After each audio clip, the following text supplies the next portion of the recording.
अस्सलाम वालेकुम अज़ीज़ तलबा व तालिबात। उम्मीद है कि आप सभी अपने अपने घरों में बखैर आफियत होंगे।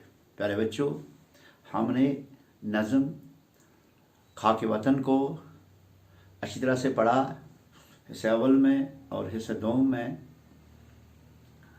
तो प्यारे बच्चों, उसके बाद हमने हिस्से सोम भी इसका पढ़ लिया और अच्छी तरह समझने के बाद अब हम अपनी बहारिस्तानी उर्दू, जो कि हमारी उर्दू किताब है, को सफ़ा नंबर 57 पे खोलेंगे। तो वहाँ पर हम इसके सवालात जो हैं, इनके जवाबात को लिखने और समझने की कोशिश करेंगे।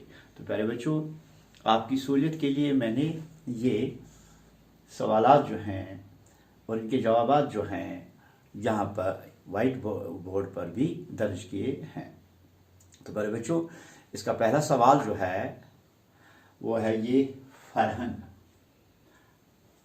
फरहंग में आपके लफ्ज़, माने और मैंने इनको अपने जुम्लों में भी इस्तेमाल किया है। ये इस खाके वतन का पहला सवाल है। पहला लफ्ज़ है दश्त व दमन, यानी जंगल व बियाबान। इसको हमने अपने जुमले में यहाँ पर इस्तेमाल किया है।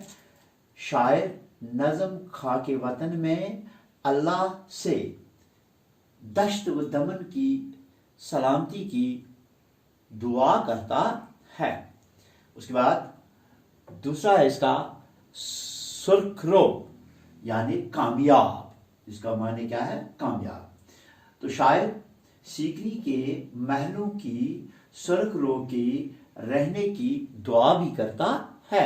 शायर कौन है? शायर जानिसार अख्तर है, खाके वतन का। इसके बाद है नंबर 3 लहकना। लहकना का माने है चमकना या नगमा सरा होना।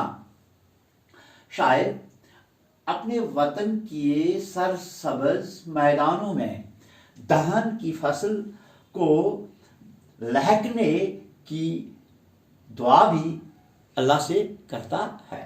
उसके बाद है पैंग, यानी झूले का पैंग, यानी झूले की वो लंबी और झूंक जो होती है, जिसको आप कभी कभी रसा भी कहते हो, रसी, यानी झूले की रसी भी इसका दूसरा माने है। लेकिन यहाँ पर हमने इसको इस्तेमाल इस तरह किया है कि हमारा भाईचारा जो है या हमारे भाईचारा की पैंग जो है ऐसी होनी चाहिए जिस तरह से हमारा आपस में मेल जोल जो है वो उस तरह बढ़ जाए जिस तरह झूले की वो लंबी जोंक, जब हम खुशी खुशी से इस झूले को सवारी करते हैं। तो यहाँ पर हमने क्या लिखा है? पैंग का हमारा भाईचारा पैंग की तरह आपस में बढ़ जाना चाहिए। उसके बाद है धमकता। धमकता मतलब है चमकता और झलकता। शायर जानिसार अख्तर नज़म खाके वतन में शीशनाग को धमकता हुआ देखना चाहता है, यानी शीशनाग को चमकता हुआ देखना चाहता है। पहले बच्चों, अनुमान में हमने अच्छी तरह से पढ़ा कि शीशनाग कहाँ पर वाक़ा है। जब हम अमरनाथ यात्रा को जाते हैं तो पहलगाम में से ही हम अमरनाथ को जाते हैं, तो वहीं पर ये शीशनाग भी है, एक चश्मा है। उसके बाद है पहले बच्चों सवाल नंबर 2, यानी पहला सवाल जो था फरहंग जो था, इसके अल्फाज और माने भी हमने यहाँ पे लिखे, इनको जुमलों में इस्तेमाल भी किया। इसके 5 पार्ट्स हैं, वो हमने कर दिए। अब सवाल नंबर 2 है। अब सवाल नंबर 2 के भी अपने हिस्से हैं, यानी अपने पार्ट्स हैं। तो इसमें सवाल नंबर 2 में पहला पार्ट जो है, अमन को शायर क्यों ज़रूरी करार देता है। बहुत अच्छा सवाल है और अब हमने अपने दिमाग से इसका जवाब भी लिखना है। तो आपकी सहूलियत के लिए मैंने इस वाइट बोर्ड पर इसका ये लिखा है कि अमन शायर को इसलिए ज़रूरी करार देता है क्योंकि जंग से तबाही, बेरोज़गारी, मारामारी, जहालत, भूख का मसला और बीमारियां बढ़ जाती हैं। यानी अगर जंग हो, अमन ना हो तो क्या होता है? तो ऐसी चीज़ें सामने आ जाती है।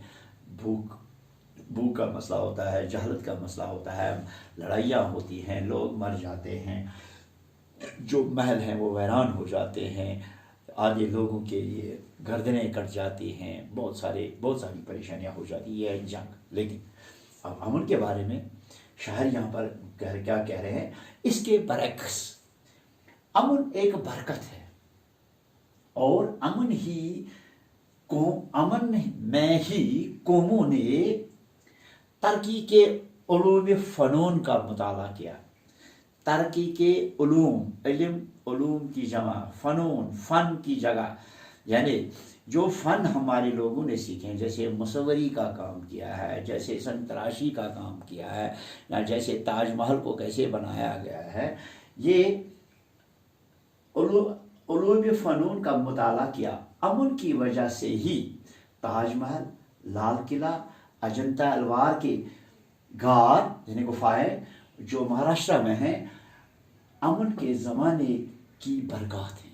बरकत यानी उसका जमा क्या है, बरकत वाहिद है, बरकत का जमा, यानी ये जो लाल किला, अजंता की एल्वार के गार जो महाराष्ट्र में मौजूद हैं, ये अमन की बरकत की वजह से है। ये अमन की बरकत है। अगर अमन ना होता तो तब ये कहाँ बनती, हमारा लाल किला कैसे बनता। और जो कौमें अमन में रही उन्होंने तरक्की की है। तो प्यारे बच्चों, इसलिए शायर अमन को ज़रूरी करार देता है। तो प्यारे बच्चों, इसके बाद है सवाल नंबर 2। बहुत अच्छा सवाल है। वतन की किन किन चीज़ों से शायर मोहब्बत करता है। सीधी सी बात है, वतन की जिन चीज़ों से शायर मोहब्बत करता है, हमने यहाँ लिखा है शायर वतन की हर छोटी बड़ी चीज़ों से मोहब्बत करता है, जिनमें खासकर वतन की सुबहों और शामों से, वतन की मिट्टी और वतन के बागों से, वतन के गाँवों और शहरों के नामों से, वतन के इमारत और वतन के रिवायात से, वतन के कोह बियाबान से, वतन के आसारी कदीमा से। आसारी कदीमा वो होते हैं जो यानी असरात। हाँ, तो यहाँ पर जो आसारी कदीमा हैं, यानी जो पुराने, जो कदीम ज़माने के जो मकानात, जो खंडरात यहाँ पर मौजूद हैं, तो उनको हम आसारी कदीमा कहते हैं। तो वतन के इमारत, वतन की रिवायात, वतन के कोह बियाबान से, वतन के आसारी कदीमा से, वतन के मुख्तलिफ त्योहारों से, जिसमें हमारी ईद भी आती है, हमारे हिंदू भाइयों के होली और दिवाली भी आती है, वतन के कोह बियाबान से यानी जंगलों से, वतन के आसारी कदीमा से, और वतन के शायर हज़रात, जैसे हमारा ये आज का शायर है जहां निसार अख्तर, अल्लामा इकबाल, ये क्या नाम है इसका, और बहुत सारे शायर हैं। उनके शुरा से भी और अदीबों से भी, जैसे रवींद्रनाथ टैगोर वगैरह वगैरह, उनसे भी बहुत लगाव है उसको, और उनके साथ भी यानी अदीबों के से भी मोहब्बत करता है। अब इसके बाद है प्यारे बच्चों सवाल नंबर 3। वो तो हम इंशाल्लाह कल पढ़ेंगे। चौथा सवाल भी है इसका। सवाल नंबर 3 है, शायर को कौन कौन से त्यौहार पसंद हैं, ये हम कल करेंगे। और सीकरी के महल, ताजमहल और अजंता की क्या अहमियत है, इसको भी कल पढ़ेंगे। अब इसके बाद है फितरत के किन मनाजिर से शायर मुतासिर है, इसको भी इंशाल्लाह हम कल करेंगे। तब तक के लिए वसलाम। और